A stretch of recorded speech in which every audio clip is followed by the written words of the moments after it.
యెషయా గ్రంథం 6వ అధ్యాయం. యెషయా గ్రంథం 6వ అధ్యాయం 1-2 వచనాలు. రాజైన ఉజియా మృతి పొందిన సంవత్సరం. ఓకే, నేను చూచి తిని ఆయన చొక్కాయి అంచులు దేవాలయమును నిండుకొని. చాలు చాలు చాలు. ఈ పరిశుద్ధ వాక్య భాగాన్ని దేవుడు దీవించునుగాక. రైట్, శ్రద్ధగా దేవుడి వాక్యాన్ని మనం విందాం. ఇది ఎన్నోసార్లు మనం ప్రేమిటులారా చదివి ఉన్నాం. ఎన్నోసార్లు ఈ 6వ అధ్యాయాన్ని మనం ప్రేమిటులారా చదువుతూ వెళ్తూ వచ్చాము. నాకు నచ్చినటువంటి అన్నీ ఇష్టమే, నచ్చినటువంటి అధ్యాయాలు నాకు యెషయా గ్రంథం 6వ అధ్యాయం అంటే చాలా ఇష్టం. ఆ చదువుతున్నప్పుడు గూస్ బాంబ్స్ వస్తాయి. గూస్ బాంబ్స్ అంటే రోమాలు నిక్కర పొడుస్తాయి. ఎందుకనంటే పరలోకము తెరవబడుట, దేవుడు కనపడటం అనేటువంటి అనుభవాలు 6వ అధ్యాయంలో మనం చూస్తాం. హల్లెలూయా. అంటే God is revealing visible things to humanity. కనపడనటువంటివి దేవుడు ఏం చేస్తాడు? తన భక్తులకు ప్రత్యక్షపరుస్తున్నాడు. కనపడనటువంటివి, అదృశ్యమైనటువంటివి దేవుడు ఏం చేస్తున్నాడంటే విజిబుల్గా చూచేటట్లుగా దేవుడు ప్రేమిటులారా భక్తులకు ఇలాంటి ప్రత్యక్షతలు బైబిల్లో ఇస్తూ వచ్చాడు. పరలోకము గురించినటువంటి వివరాలు ప్రేమిటులారా చాలా చాలా చాలా చాలా పొందపరిచాడు బైబిల్లో. ఈరోజు ఆ వివరాలు ఎట్లా తెలిసే చెప్పాలా? అక్కడ బంగారు వీధులు ఉన్నాయని, అక్కడ మన కొరకు ఏం చేస్తున్నాడని, స్థలములు ఏంటంట, ఇవన్నీ ఎట్లా తెలిసినాయి? బికాస్ ఆఫ్ గాడ్స్ ఏంటంట రెవల్యూషన్. దేవుడు ప్రత్యక్షత తన భక్తులకు ఏంటంట తెలియపరుచుట ద్వారా ఈరోజు పరలోకం అనేటువంటి ఆ యొక్క ప్రేమిటులారా అవగాహన, అక్కడ ఏమున్నాయని అక్కడికి వెళ్ళి చూడకపోయినా ఎంతో కొంత సమాచారం విశ్వాసులైనటువంటి మనకు ఈరోజు భక్తుల ద్వారా మనకు ప్రభు ప్రత్యక్షపరిచే. దాంట్లో యెషయా ఒకడు. ఇంకా ప్రేమిటులారా ప్రకటన గ్రంథం ఎవరు రాశారు? యోహాను గారు కూడా చూశాడు, యేస్కేలు గారు చూశారు, చాలా మంది చూశారు. దేన్ని? పరలోక ప్రత్యక్షతను ప్రేమిటులారా. సో అలాంటి ప్రేమిటులారా అనుభూతిని ఇక్కడ యెషయా ప్రవక్త ప్రేమిటులారా చూస్తున్న సందర్భాన్ని మనం గమనిస్తున్నాం. ఏ దినములంటవి అమ్మ? ఎప్పుడంటది? ఉజియా మృతి పొందిన తర్వాత. అంటే ఉజియా ఎవరో అక్కడ ఎందుకు దేవుడు ప్రస్తావించాడు, ఎందుకు రాశాడంటే అతని చరిత్ర మనకు అందరికి అర్థం కావాలి. ఎందుకు దేవుడు అతను చనిపోయినాక ఎందుకు ఆ ప్రత్యక్షత ఇచ్చాడంటే వినాలి. ఉజియా అనేటువంటి ఆ రాజు, అతడు అద్భుతమైనటువంటి రాజు అండి. అద్భుతమైనటువంటి సంస్కరణలు చేసినటువంటి వాడు, ప్రభు తట్టు తిప్పినటువంటి వాడు, ప్రభువుకు నిలబడ్డటువంటి వాడు, ప్రభు విధానములో ముందుకు నడిచినటువంటి వాడు. 16వ సంవత్సరం అప్పుడు రాజు అయ్యాడు. ఎవరైనా? ఉజియా. అంటే 16వ సంవత్సరం అంటే అప్పుడే 10th పాస్ అయినటువంటి వాళ్ళు. ఆ ఏజ్లో ఏమైనా ఉజియా రాజయ్యాడు. 52 years పరిపాలన చేశాడండి.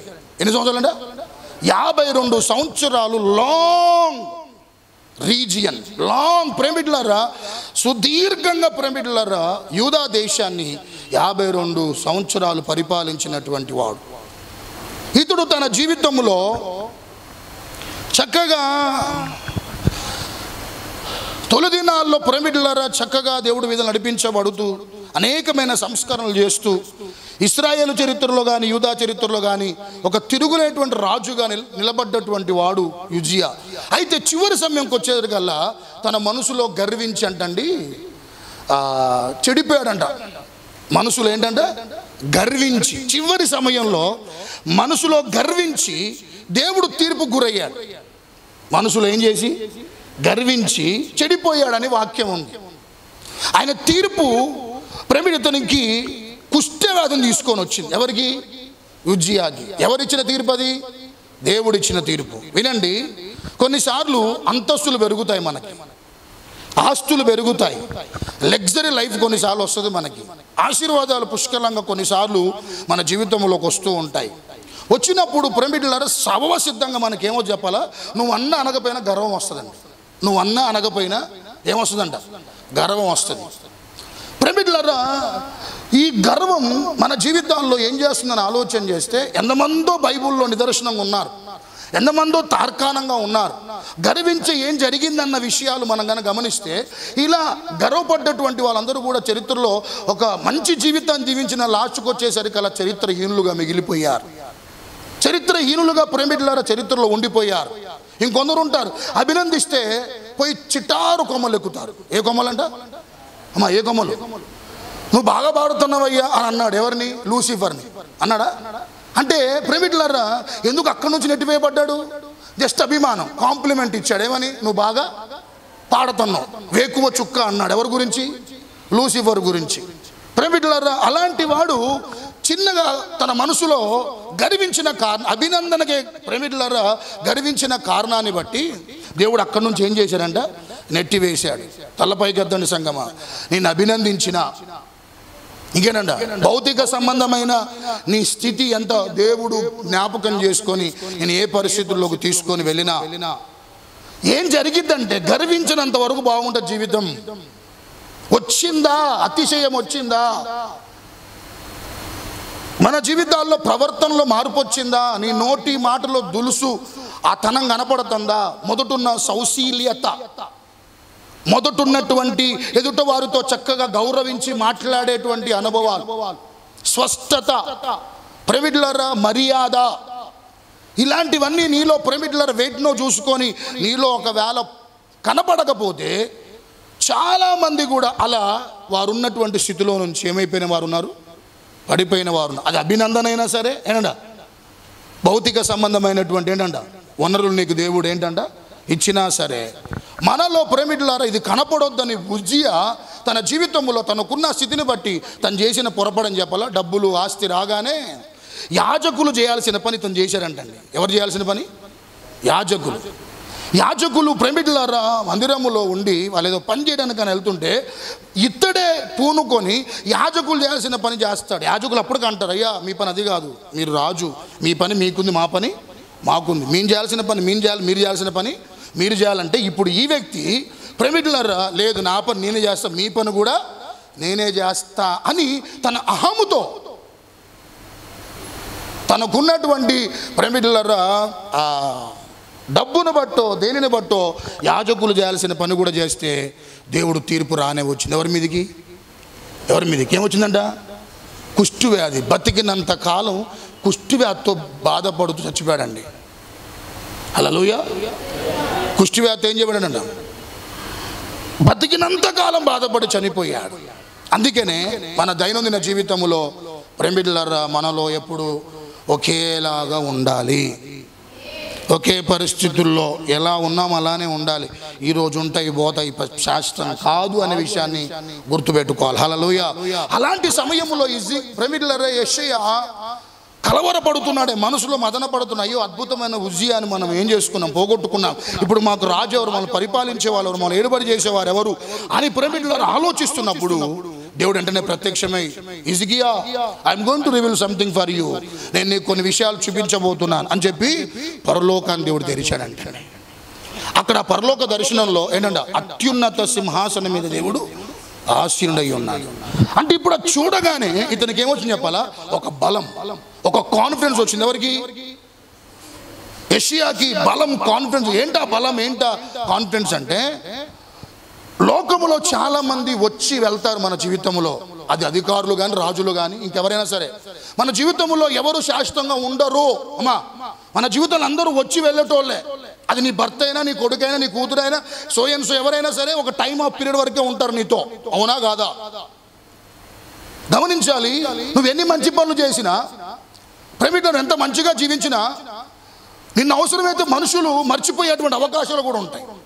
అరే యోసేపు లాంటి వాడే ఒకానొక సమయంలో యోసేపు ఎరగనటువంటి రాజు వస్తే యోసేపును మర్చిపోయినంట. ఎవరు? ఐగుప్తుకి మరొక రాజు వస్తే ఐగుప్తు దేశములో యోసేపు ఏ విధంగా ఏంటంట సంస్కరణలు చేశాడో, చుట్టూ దేశాల్లో కరువు ఉన్న ఆ దేశంలో కరువు లేకుండా ఎలా చేశాడో అవన్నీ ఒక తెలవనటువంటి ప్రేమికులారా రాజు ఐగుప్తుకు వచ్చేసరికల్లా మరోబడ్డాడు. ఎవరైనా యోసేపు ఏం చేయబడాడంట?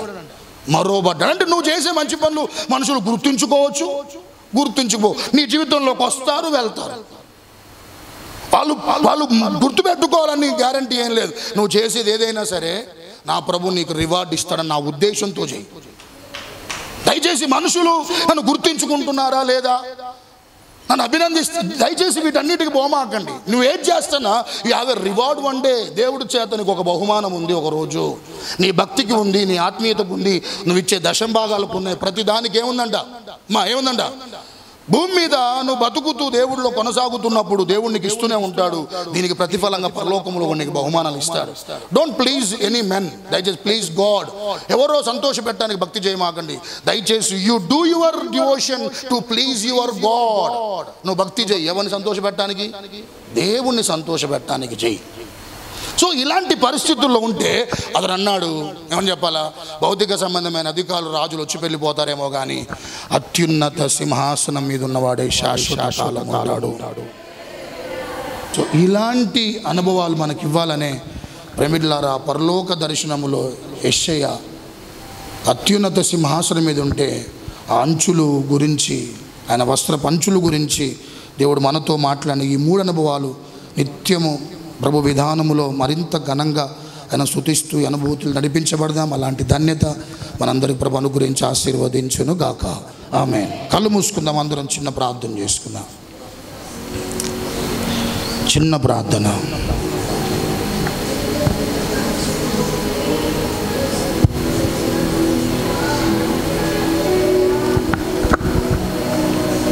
చిన్న ప్రార్థన చేసుకో. ప్రభువా,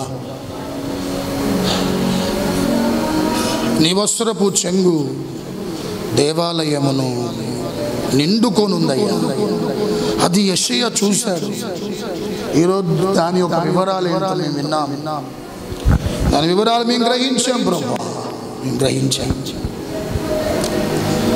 నువ్వు ఉన్నతుడవని, నువ్వు మా రాజు అని, మమ్మల్ని విమోచించిన దేవుడవని, నిరంతరము మా కొరకు విజ్ఞాపన చేస్తున్నావని, మమ్మల్ని స్వస్థపరుస్తావని, మమ్మల్ని సమస్త సంతోషముతో సమాధానముతో నింపుతావని మీరు మాతో మాట్లాడుతూ వచ్చారయ్యా.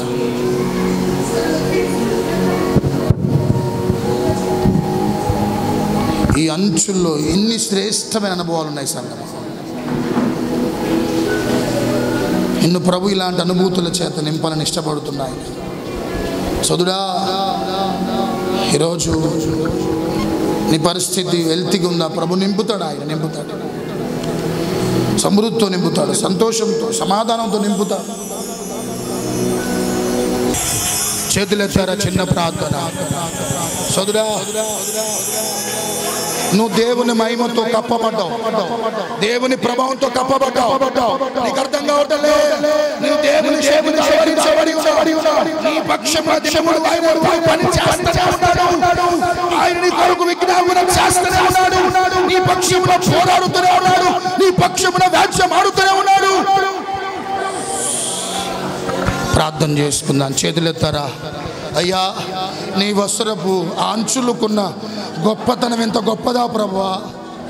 ఈ అంచులకున్న ఆ మహిమాన్వితమైన అనుభవాలు ఎంత గొప్పవా నాయన.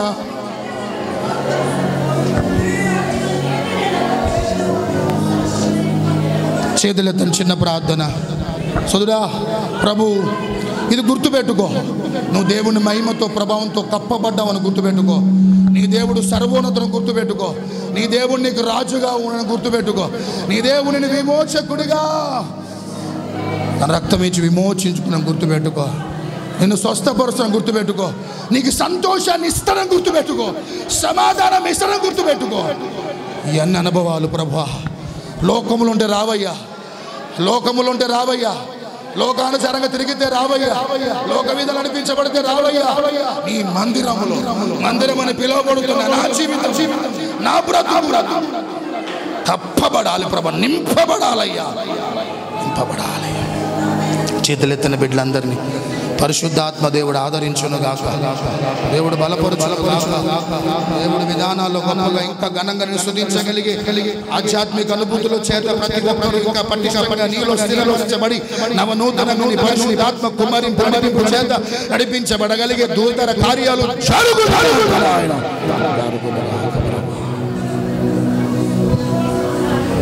వస్త్రపు చెంగులో ఉన్న ఆ యొక్క గొప్ప అనుభవాలు ఏంటో మీరు మాతో మాట్లాడుతూ ప్రతి ఒక్క హృదయాలు మాటలు స్థిరపరిచి యేసు నామములో అడిగి వేడుకుంటున్నాను తండ్రి, ఆమేన్.